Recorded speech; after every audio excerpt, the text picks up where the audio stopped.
반갑습니다. 예, 오늘 그 지난 시간 이어서 대종경 수행품 공부하는데요. 오늘은 17장부터 하도록 하겠습니다. 전체적으로 정신수양 사리연구 작업취사 이렇게 해서 마음 공부의 세 축이 있는데 그 가운데 주로 정신수양에 대한 말씀들이 오늘 이어집니다. 제가 한번 17장 그 본문을 읽어드리도록 하겠습니다. 17. 양도신이 여쭙기를 대종사께 없어 평시에 말씀하시기를 이 일을 할 때 저 일에 끌리지 아니하며 저 일을 할 때 이 일에 끌리지 아니하고 언제든지 하는 그 일에 마음이 편안하고 온전해야 된다 하시므로 저희들도 그와 같이 하기로 노력하옵던 바 제가 이 즈음에 바느질을 하면서 약을 다리게 되었사온데 온 정신을 바느질하는 데 두었었다가 약을 태워버린 일이 있사오니 바느질을 하면서 약을 살피기로 하면 이 일을 하면서 저 일에 끌리는 바가 될 것이 없고 바느질만 하고 약을 불고 하면 약을 또 버리게 될 것이오니 이런 경우에 어떻게 하는 것이 공부의 옳은 길이 되나이까. 대종사 말씀하시기를 내가 그때 약을 다리고 바느질을 하게 되었으면 그 두 가지 일이 그때의 내 책임이니 성심성의를 다하여 그 책임을 잘 지키는 것이 완전한 일심이요 참다운 공부니 그 한 가지에만 정신이 뽑혀서 실수가 있었다면 그것은 뚜렷한 일심이 아니라 조각의 마음이며 부주의한 일이라. 그러므로 10가지 일을 살피나 20가지 일을 살피나 자기의 책임 범위에서만 할 것 같으면 그것은 방심이 아니고 온전한 마음이며 동할 때 공부에 요긴한 방법이니라. 다만 내가 아니 생각하여도 될 일을 공연히 생각하고 내가 안 들어도 좋은 일을 공연히 들으려 하고 내가 안 보아도 좋은 일을 공연히 보려 하고 내가 안 간섭하여도 좋을 일을 공연히 간섭하여 이 일을 할 때에는 정신이 저 일로 가고 저 일을 할 때에는 정신이 이 일로 와서 부질없는 망상이 조금도 쉴 사이 없는 것이 비로소 공부인의 크게 꺼릴 바이라. 자기의 책임만 가지고 이 일을 살피고 저 일을 살피는 것은 비록 하루에 100천만 건을 아울러 나간다 할지라도 일심 공부하는 데는 하등의 방해가 없나니라. 정말 이 마음 공부에 대해서 이렇게 구체적으로 안내를 하시기가 쉽지 않을 텐데 그냥 간단한 질문인데 그 질문자가 느끼는 어떤 갈등이나 또 마음 공부를 좀 헷갈려하는 그런 어려움에 대해서 꿰뚫어 보시고 대종사님께서 아주 섬세하게 그 요령을 짚어주시는 그런 법문이다 싶습니다. 이게 아주 내용이 재밌는 것이 그 옛날에는 저희도 어렸을 때 이렇게 약탕관이라고 그러죠. 약탕관. 지금은 뭐 한약도 팩에 들었잖아요. 이렇게 비닐 팩에 이렇게 들어서 이제 이거를 여기를 따서 이렇게 먹고 그러는데 옛날에는 이렇게 약탕관이라고 돼 있어가지고 이렇게 오지그릇 질그릇으로 돼 있어가지고 여기다가 한약 넣고 물 이렇게 속에다가 붓고 밑에 불이 이제 타죠. 여기다가 한지로 이렇게 덮어놔가지고 이렇게 은근하게 이렇게 데우고 끓이고 약을 다린다고 하는 게 여기서 나온 표현이죠. 요즘은 공장에서 다려가지고 이렇게 비닐팩에다 넣어서 주지만 그때는 약 다린다 그러면 이제 이런 거죠. 저희 집에서도 보면 어머니가 막 무슨 약을 불에 얹혀놨다가 무슨 일 하시다가 아이고 막 달려가면 야, 약 다 졸아버렸다. 그랬던 게 아주 선해요. 지금 보면은 그렇게 일상적으로 그 약 다리고 다른 일 하고 하는 데서 생기는 거가 지금 마음 공부의 주제로 지금 등장을 했는데 지금 양도신이라는 여자 제자는 지금 뭘 한 거죠? 약을 다리면서 이제 바느질 한 겁니다.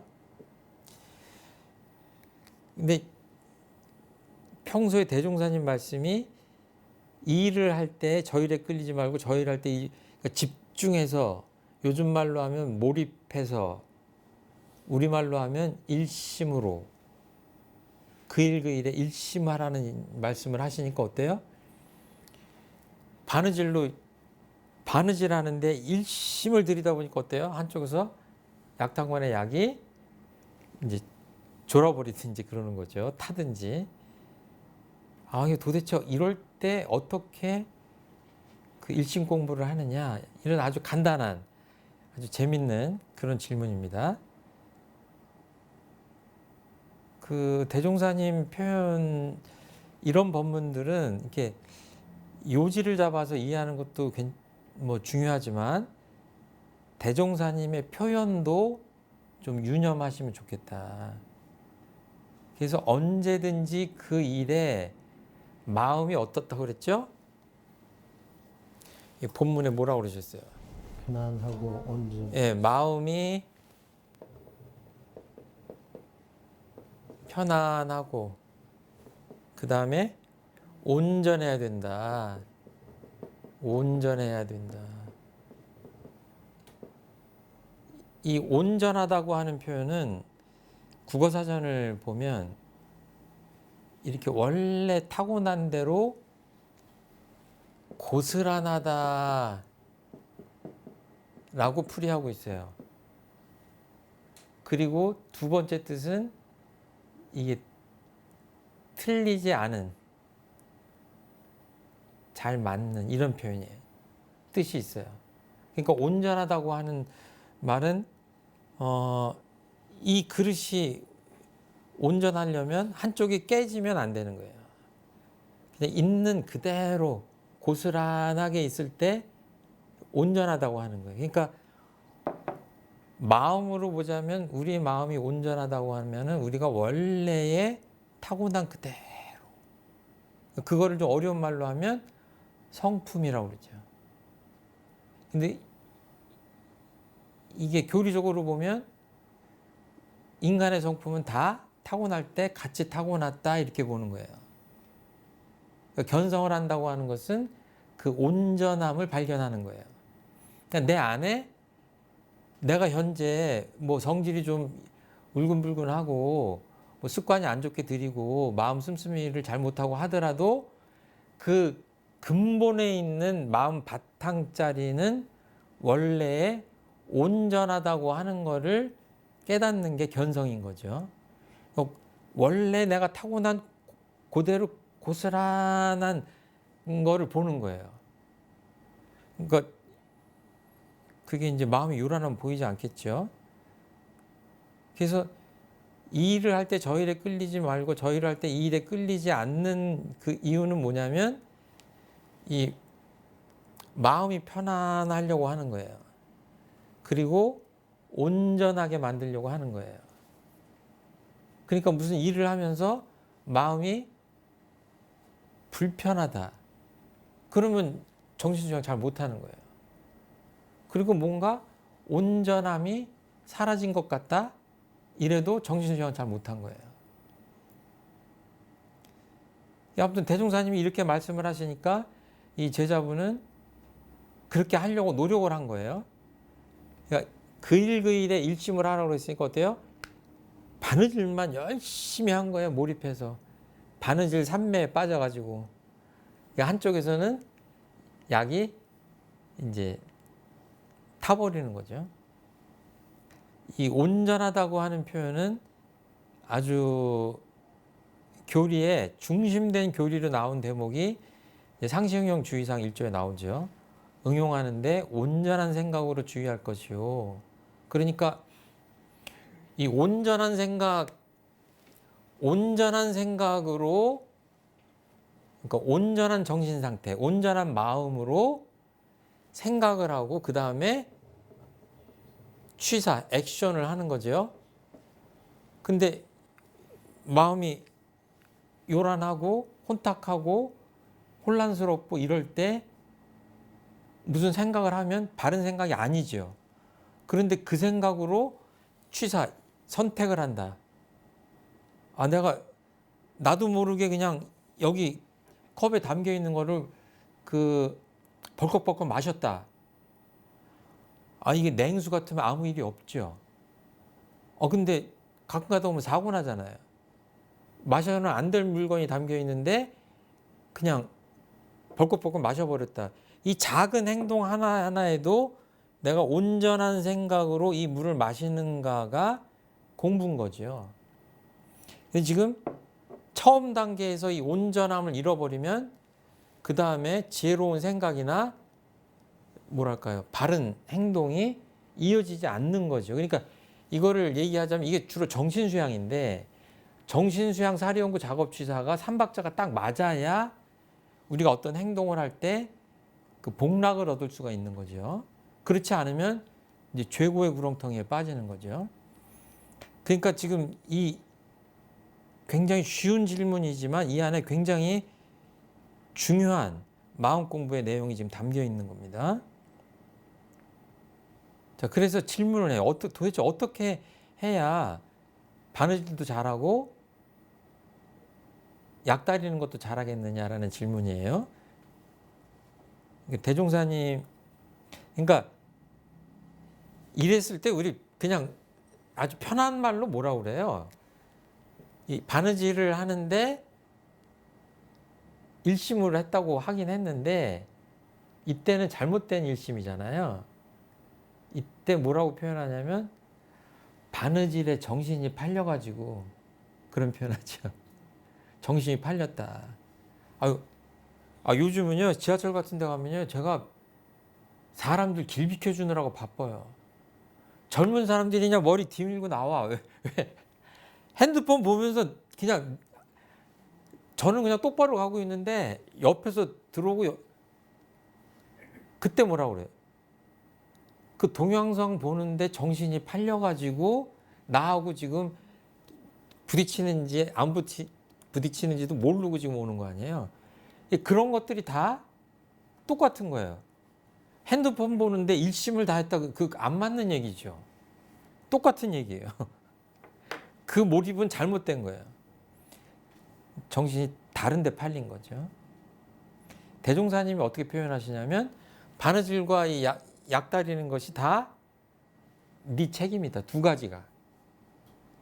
그렇게 해서 이 두 가지 책임을 다 하는 것이, 그 두 가지 일을, 그러니까 하나의 책임이니까 그것을 책임을 잘 하는 것이 완전한 일심이다, 이런 표현을 하시는 거예요. 그리고 참다운 공부다. 누가 봐도 이해할 수 있는 말씀이죠. 그래서 그 한 가지에만 정신이 뽑혀서 실수가 있었다면 제가 이 표현도 꼭 좀 기억하시기를 바랍니다. 뭐라고 하셨죠? 뚜렷한 일심이에요.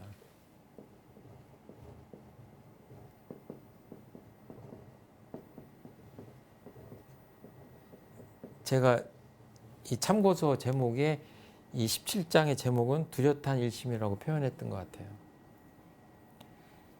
아까 바느질에 정신이 팔리는 것도 일심. 지하철에서 젊은 사람들이 핸드폰 보다가 이렇게 하는 것도 일심이라고 할 수가 있는데 그 일심은 지금 뭔가 잘못된 거죠. 왜? 이 두 가지 일을 같이 해야 되는데 하나만 하니까 뭐예요? 조각난 일심이에요.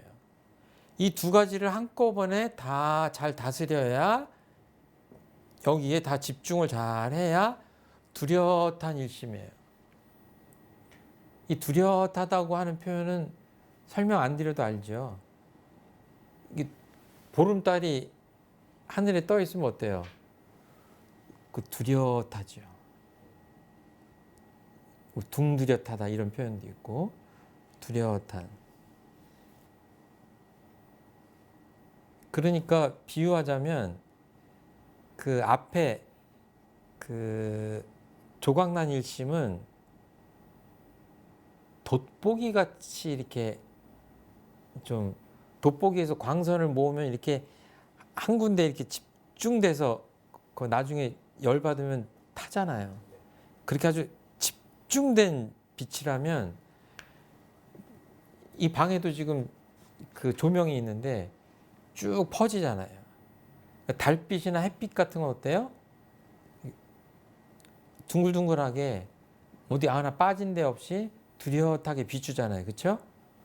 비유하자면 그런 게 빛이 퍼지듯이 다 포함한 그런 일심이라고 볼 수 있을 것 같아요. 그래서 완전한 일심이다. 그리고 참다운 공부를 하려면 그렇게 해야 된다. 이렇게 말씀하시는 겁니다. 이거 요즘 표현으로 하면 그 젊은 분들은 이렇게 표현해야 되나 모르겠어요. 야, 너는 어떻게 멀티가 안 되냐? 이거 하라고 그냥 그거 하다가 정신 팔려가지고 딴 걸 못하네.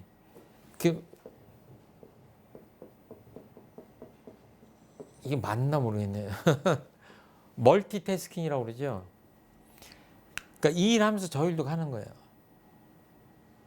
근데 이게 이제 그 조금 안 좋은 쪽으로 하면 예를 들어서 그 음악을 막 들으면서 공부하면 그 사실은 집중이 잘 되는 게 아니다. 과학자들이 이제 그러면서 멀티태스킹을 부정적으로 생각을 하는데 해석을 하는데 사실은 멀티태스킹은 그렇게 음악 들으면서 공부하는 것만이 아니죠. 일 잘하는 사람은 어떻게 해요? 멀티태스킹을 잘해요, 못해요? 잘하죠. 예를 들어서 이제 그런 저도 이제 일을 하다 보면 젊은 사람들이 교무님 저는 한 가지 일 그냥 한 가지 일 하고 마치고 그 다음 일을 하고 그렇게 해야지 여러 개를 이렇게 한꺼번에 이렇게 요청하면 못합니다. 이제 이러는 사람들이 있거든요. 제가 그래요. 한 번에 하나밖에 못한다고 하는 사람들 꽤 있거든요. 그럴 때 제가 뭐라 그러냐면 지금 자기 나 쳐다보고 있지. 그럼 네 그래. 쳐다보고 있잖아요. 그렇죠? 숨도 쉬고 있지. 심장도 뛰고 있지. 사실은 인간 사는 게 다 멀티태스킹이에요. 그러면 여기서 여기까지 가서 신부를 운전하고 가서 뭐 사이다 좀 한 병 사와라. 그러면은 그게 한 가지 일인 것 같죠? 자동차 운전하는 게 한 가지 일이 아니에요. 우리가 익숙해졌기 때문에 운전하는 거를 한 가지 일이라고 생각하는 거예요. 그러니까 운전만 잘하면 집중하면 일심이 된다 이렇게 생각하잖아요. 천만의 말씀이에요. 우리가 운전 못했을 때 운전 학원에 가서 운전 배웠을 때 시절을 생각해 보세요. 아이고 시동 거는 것도 신경 써야지. 뭐 발은 도대체 어디에 정위치를 하는지 뭐 그냥 옆에서 뭐라고 하는데 그냥 안 들어오잖아요. 막 볼 것도 많고 뭐 백미러도 보라고 하지 뭐 속도계도 보라고 하지 정신 없어요. 그러니까 그때 배우는 사람은 어때요? 정신 사나워요. 신경 쓸 게 너무 많은 거예요. 그런데 이제 몇 년 해가지고 능숙해지면 어때요? 너무 잘해가지고 한 손으로 그냥 핸들 돌리고 이러면서 뭐 먹어가면서 이렇게 하면 안 되죠. 그런데 전화 받고 그러면서 뭐라 그러면 또 뭐라 그래요? 괜찮아. 그것도 잘못된 거예요. 너무 잘하는 것도. 근데 가만히 보면 그러니까 하나라고 생각하지만 내가 하는 일을 보면 사실은 여러 가지를 한꺼번에 하고 있고 그러니까 내가 해야 될 책임들이 여러 가지 있으면 그것들을 한꺼번에 해내는 게 뚜렷한 일심이다. 그렇지 못하면 부주의한 거고 마음이 조각난 거다 이렇게 생각하시면 되는 거예요. 그러니까 우리나라 대통령은 할 일이 얼마나 많겠습니까? 그렇죠? 국무총리나 장관 되면 신경 써야 될 게 얼마나 많겠어요. 큰 회사 사장님은 얼마나 많겠어요. 그럼 그때 그 사람이 일을 할 때 어떻게 하냐면 요거 하나만 다 완전 무결하게 해놓고 그 다음에 다른 거 하고 그 다음에 다른 거 하고 이렇게 하면 조직이 운영이 되겠어요? 안 되는 거죠. 이게 다 내가 유념해야 될 거다 이거예요. 그러니까 여기에 집중하느라고 유념하느라고 이거를 신경 못 쓰면 방심하는 거다 이렇게 말씀하시는 겁니다. 그리고 이 대목이 나오죠. 내가 아니 생각하여도 될 일을 공연히 생각하고. 저는 정신수양 중에서 가장 어려운 게 이거라고 생각해요. 우리 저 교도님들 밤에 아 이제 자야지 하면서 침대에 편안하게 누웠어요. 그때 혹시 무슨 생각 하십니까? 별 생각 안 하는데. 네, 별 생각 안 하셔야 돼요. 깜깜한 밤하늘처럼 마음이 비워져 가지고 괜한 생각 하지 말아야 돼요. 그런데 웬만한 사람들은 되지 않습니다. 저도 잘 안 될 때가 많아요. 잘 때는 생각을 이렇게 마음의 스위치를 탁 꺼야 되는데 이 생각 저 생각 그러니까 일기에다 그런 거 다 쓰고 오늘 잘못한 거 좀 쓰고 미진했던 거 분석하고 정리하고 이러면 마음 청소가 잘 돼서 잘 때 좀 그럴 텐데 그런 게 안 되면 뭐예요? 미진했던 마음들 내가 집착했던 것 잘못했던 것 이런 쪽으로 마음이 가죠. 예. 잘 때만이 아니라 늘 내가 무슨 생각을 하고 있거든요. 안 해도 될 생각을 하면 뭐예요? 정신수양을 잘하는 거다 잘못하는 거다? 크게 잘못하는 거다. 내가 안 들어도 좋을 일을 공연히 들으려 하고 우리 교도님들 안 그러시죠?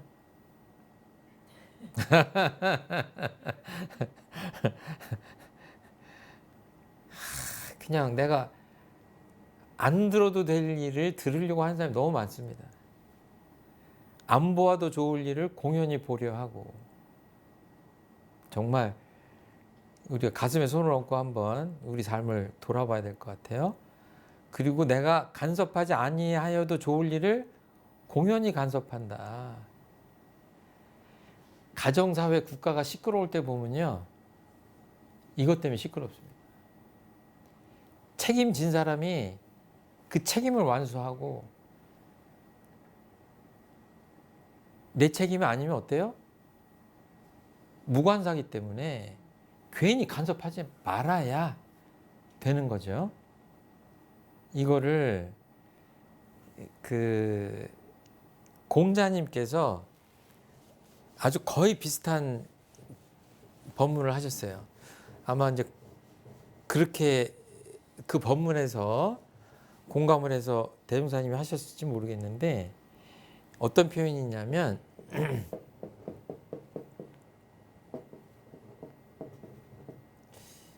비례, 예의가 있다 없다 할 때 물은 이 금지하는 겁니다.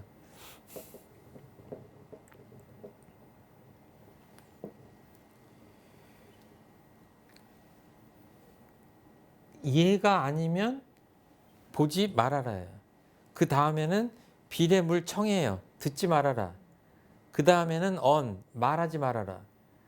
그 다음에는 행동하지 말아라. 거의 비슷하죠.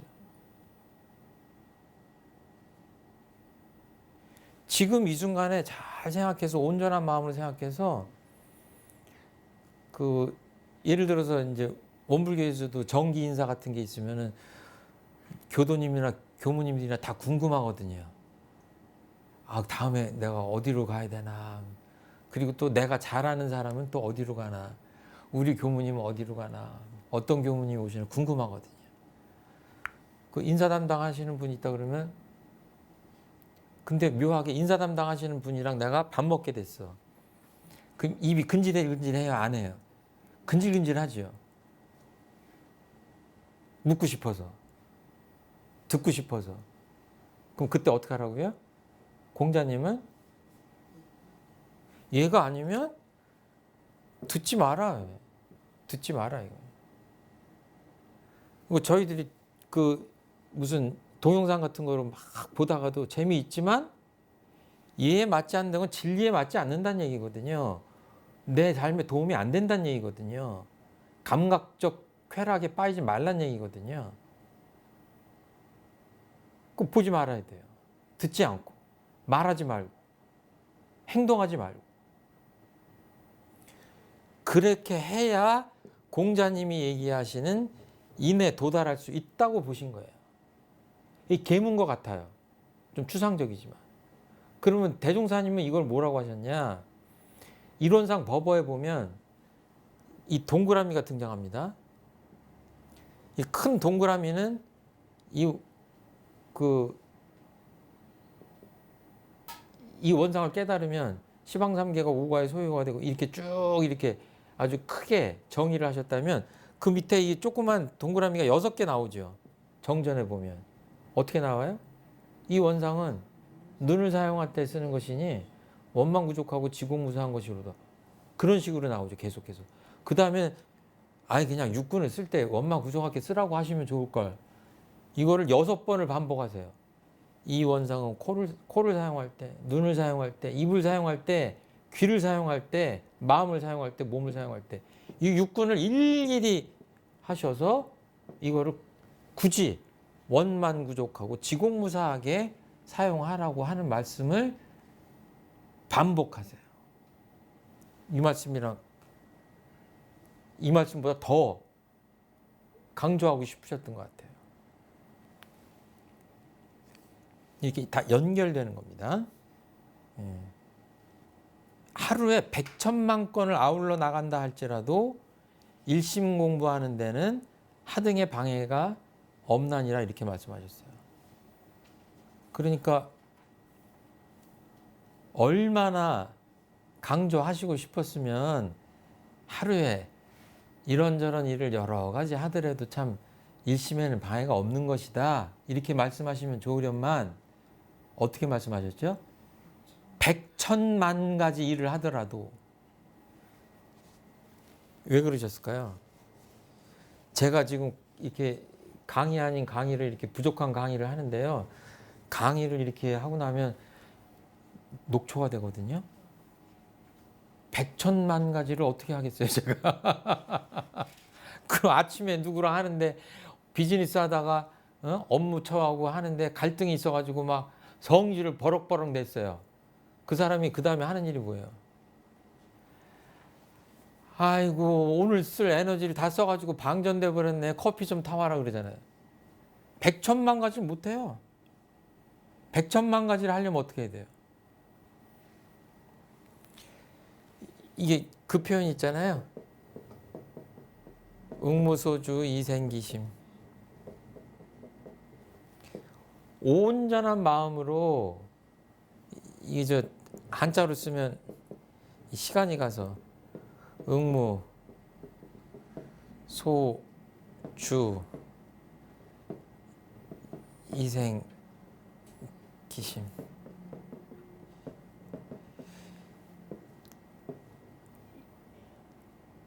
마음에 응하는데 1000만 경계를 응하는데 여기서는 1000만 가지도 아니라 100,000만 가지라고 했으니까 응하는데 마음에 그 주하는 바가 없이 그 마음을 내라 이런 표현이에요.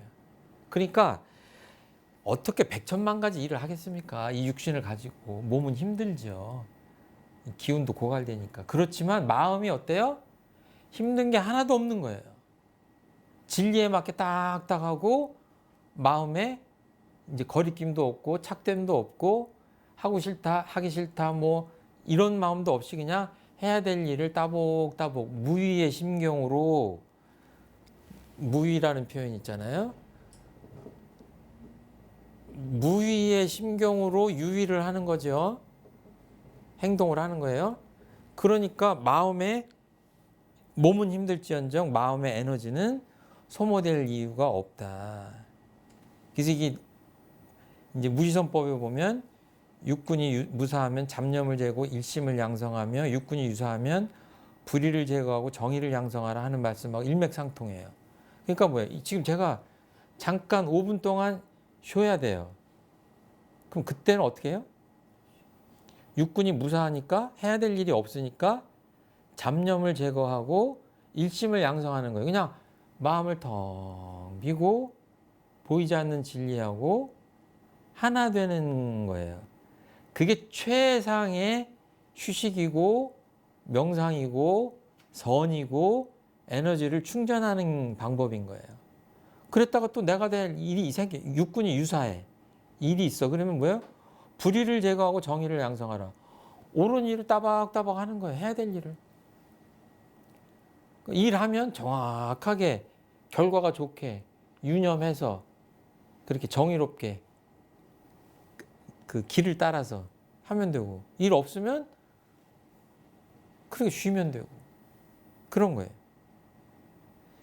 이게 궁극의 지경의 경지에 가면 뭐예요? 대각 열애에 어떤 표현이 나오냐면 동하여도 분별에 착이 없고 정하여도 분별이 절도에 맞는 사람이다. 그냥 일을 할 때는 분별이 절도에 탁탁탁탁탁 맞는 거예요. 일 잘하는 사람들 보면 어때요? 어떻게 저렇게 쉽게 빠른 시간 안에 힘들이지 않고 주변 사람들하고도 대질리지 않고 소리 없이 이렇게 일을 잘하지 하는 사람 있죠. 그런 거예요. 좀 쉽게 표현하자면. 그럼 정할 때는 어때요? 분별이 절도에 맞는 거예요. 방금 전에 제가 표현을 절도라고 그랬는데 분별에 착이 없다고 하는 거랑 통해요. 그건 뭐냐면 이렇게 한 곳에 집착되지 않는다는 거예요. 근데 쉴 때도 어때요? 이 사람은 분별이 절도에 맞는다고 그러는 거예요. 그러니까 쉰다고 그래서 늘어지거나 생각하지 않을 걸 생각한다거나 이러는 게 아니라 뭐예요? 진리에 맞는, 요즘 말로 하면 그 텐션을 잘 유지하는 거죠. 그러니까 그냥 일이 있으나 없으나 진리에 부합하게 사는 거예요. 그러니까 이게 동정이려를 잘하는 사람이다. 그러니까 그거를 가장 잘하는 도인이 뭐예요? 부처님 경지에 가는 거예요. 그렇게 보시면 됩니다. 그러니까 처음에는 바느질하고 약다리고 하는 그 간단한 데서 출발했지만 깊이 들어가면 이게 부처님의 경지에까지 갈 수 있는 그런 공부법이다. 자, 혹시 바느질 하다가 약 태운 경험 있으십니까? 있죠. 많아요. 냄비를 태워서. 네, 냄비를 태워. 뭐그 정도는 괜찮습니다. 자, 혹시 질문이나 어떤 감상이나 있으시면 한 말씀씩 하시죠.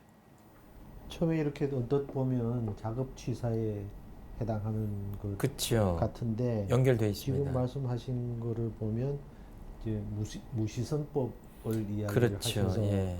바느질을 하면서 아유 이 시어머니가 이걸 시켜가지고 내가 싫은데 이걸 한다 이런 이제 번뇌망상 없이 온전하게 좌선하듯이 바느질을 하는 이제 그런 상태를 말씀하시는 예. 거예요. 그러니까 그냥 무시선, 간단하게 하면 한 줄로 무시선법이다 그러지만 정신수양 사리연구 작업취사를 동시에 잘 해내는 게 무시선이거든요. 그러니까 바느질하고 약다리는 것을 이렇게 해석하기 나름이에요.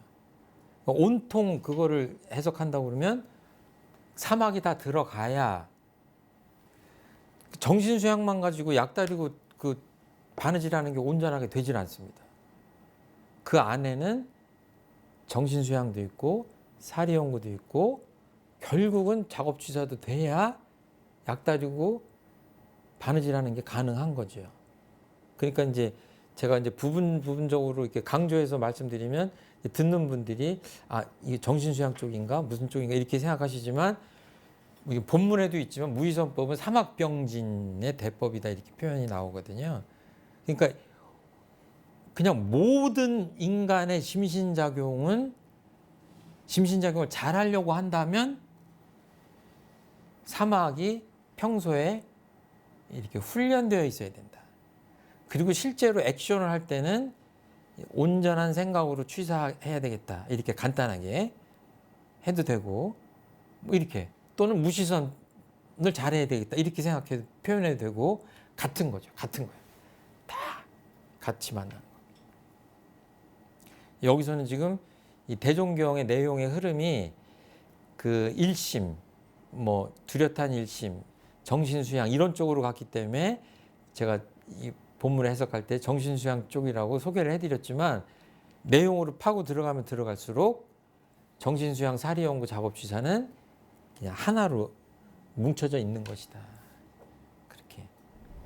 그러면 이제 우리가 일심으로 비옵나이다 할 때도 삼학으로 이제 무시선법으로 이제 그렇게 해석을 그렇게 해도 되겠지만 그때는 아무래도 조금 더 정신수양 쪽이라고, 그러니까 다른 생각하지 않고 그냥 앞에서 말씀하는 거를 그냥 일시 한 마음으로 이렇게 하니까 좀 굳이 표현하자면 분별을 하자면 그러니까 원래 일심 안에는 다 있는 거지만 예. 그렇게 좀 집중하고 이럴 때는 좀 정신수양적인 부처님하고 소통하는 그쵸 조금 예. 그러니까 일심이라고 하는 것이 여러 가지로 해석이 될 것 같아요. 혹시 느끼신 거 있으세요? 안 들어도 좋을 일, 뭐 안 보아도 좋을 일 이거를 사실 예. 저는 이게 이제 그 뭐 아이들 키우면서 이런 거를 몇 겪었던 것 같은데요. 예. 그때 안 한 이유가 사실은 이런 생각이었다기보다는 그걸 알아봤자 내 마음이 편치가 않을 것 같아요. 지금 사실 안 한 거였던 게 더 큰 것 같거든요. 사실 지나고 보니까. 그러니까 그 이제 뒤에도 나오지만 우리 마음은 여러 가지 뭐 온갖 마음이 있는데 크게 보면 이제 생활 속에서 보면 그 말씀하신 거랑 연결해서 보면 가만 놔둬도 하고 싶은 마음이 있고 하나는 내가 생각을 잘하면 이거 해야 되겠는데 마음 속에서 어때요? 하고 싶지 않은 일 있잖아요.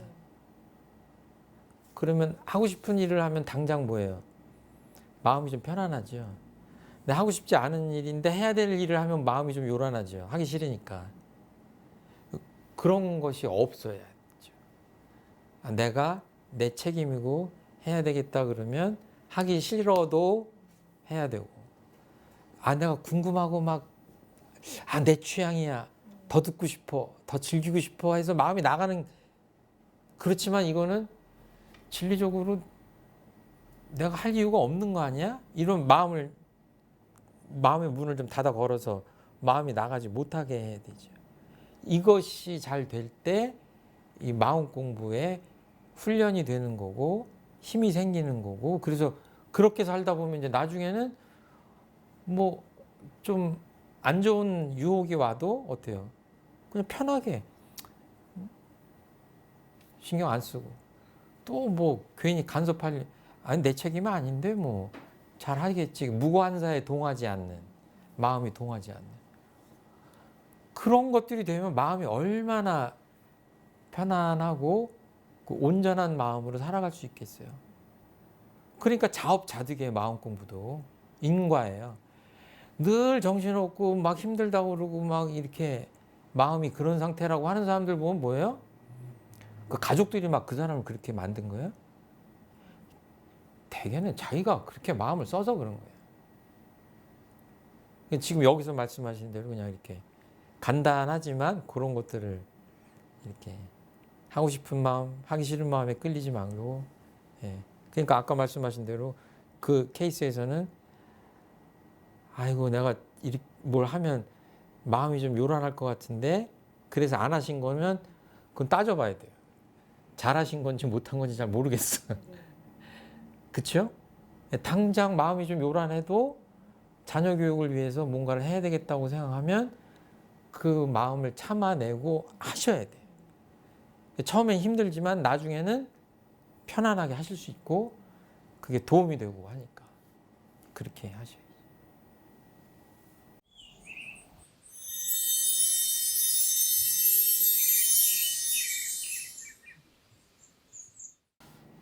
(18장) 이어서 이제 18장은 17장하고 거의 연결되어 있기 때문에 좀 짧게 하겠습니다.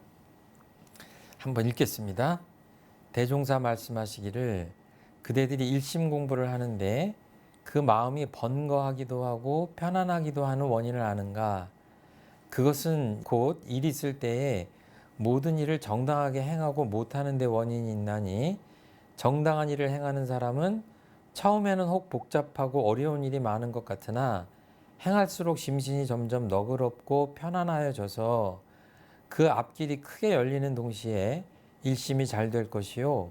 부정당한 일을 행하는 사람은 처음에는 혹 재미있고 쉬운 것 같으나 행할수록 심신이 차차 복잡하고 괴로워져서 그 앞길이 막히게 되는 동시에 일심이 잘 되지 않나니 그러므로 오롯한 일심 공부를 하고자 하면 먼저 부당한 원을 제거하고 부당한 행을 그쳐야 하나니라. 정말 대종사님 법문은 우리 일상생활에서 꼭 유념해서 실행해야 될 그런 말씀만 해주시는 것 같아요. 사람들은 다 마음이 편안하기를 원해요. 마음이 불편하기를 바라는 사람은 한 사람도 없어요. 그러니까 요즘은 뭐 그래서 명상을 한다, 뭐 이렇게 마음 공부를 찾아다닌다 하는 이유가 어때요? 마음 편하려고 하는 거예요. 잘못된 게 아닙니다. 그런데 그 어떤 편안하게 하는 어떤 원인이 있을 거 아니에요? 마음 공부에도 인과의 이치가 작동되기 때문에 마음이 불편하면 불편한데도 이유가 있을 것이고 편안하면 편안한데도 이유가 있을 것이고 정당한 일을 하느냐 못하느냐가 일심 또는 정신수양 마음을 편하게 하고 편하게 하지 못하는데 대단히 중요한 그 이유 원인이 된다 이렇게 말씀하시는 거예요. 그러니까 이거는 그러니까 이제 되게 일심 마음이 편안함 이러면은 되게 정신수양을 생각하잖아요. 그렇죠? 정신수양하는 마음이 편안하려고 하는 거 아니에요. 마음이 편안하게. 그리고 막 이 생각 저 생각 천갈래 만갈래로 마음이 그 흩어지면 그 자체가 고통스러운데 일심을 만든다고 하는 것 자체가 이게 다 정신수양하고 관계된 거예요. 그렇죠? 마음을 비운다, 선을 한다 뭐 이런 게. 그런데 큰 어떤 이유를 말씀하시면서 마음이 편안한 것에 그 원인 되는 행위 정당한 일을 먼저 해야 그 다음에 편안할 수 있다 이거예요. 그래서 이거는 정신수양 사리연구 작업취소를 하자면 작업취소로 넘어가는 겁니다. 직결되어 있다 이거예요. 그래서 사막이 하나라고 늘 말씀드리는 이유가 그런 거죠. 그러니까 처음에는 복잡하고 정당한 일을 하는데 쉬우면 상관이 없어요. 그런데 옳은 일을 하고 정당한 일을 하려고 하면 되게 처음에는 좀 복잡하고 어려운 일이 많을 수가 있는 거예요. 이렇게 말씀하시는 건 뭐예요? 복잡하고 어려운 일이 있다고 하더라도 어떻게 하라고요? 정당한 일을 하라고 하는 얘기예요. 그렇게 하면 처음에는 힘들지만 나중에 어떻게 돼요? 심신이 점점 너그럽고 편안해진다고 하시는 거예요. 그러니까 정신수양 공부를 하고 마음을 편안하게 하려고 하는 사람들이 대개 어떤 함정에 빠지냐? 일상적인 자기 행위. 그러니까 정당한 일, 부정당한 일 벌써 이 얘기를 듣는 순간 벌써 괴롭거든요. 정당한 일을 어렵더라도 해야 된다라고 하는 얘기를 듣는 것만으로도 버겁거든요. 그러니까 어때요? 그런 일들은 뒤로 미루고 어떻게 가만히 일 없이 그냥 명상만 잘하면 내 삶이 좀 편안해질까를 생각하는 그렇게 되는 게 아닌 거예요.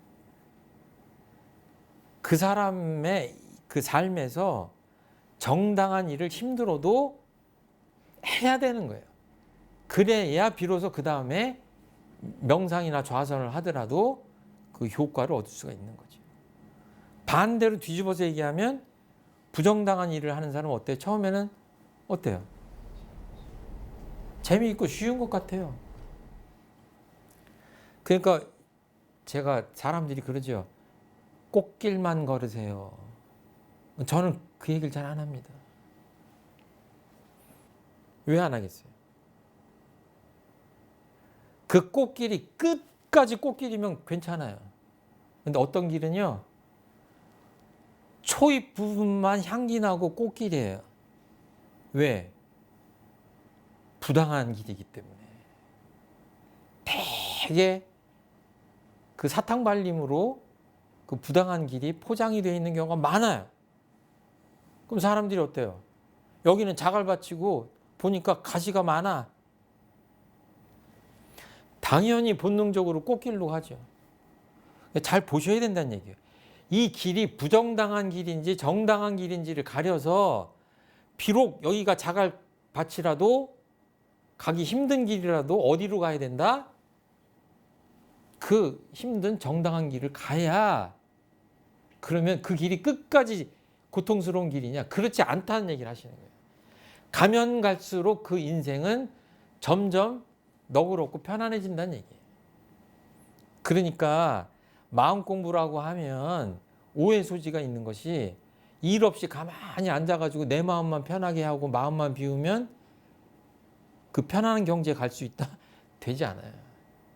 이 심신작용을 할 때, 모든 심신작용을 할 때 정당한 심신작용을 한다는 전제 아래 명상도 하고 좌선도 하고 선도 하고 해야 되는 거다. 정당한 일을 하는 것이 일심 공부하고 직결되어 있다.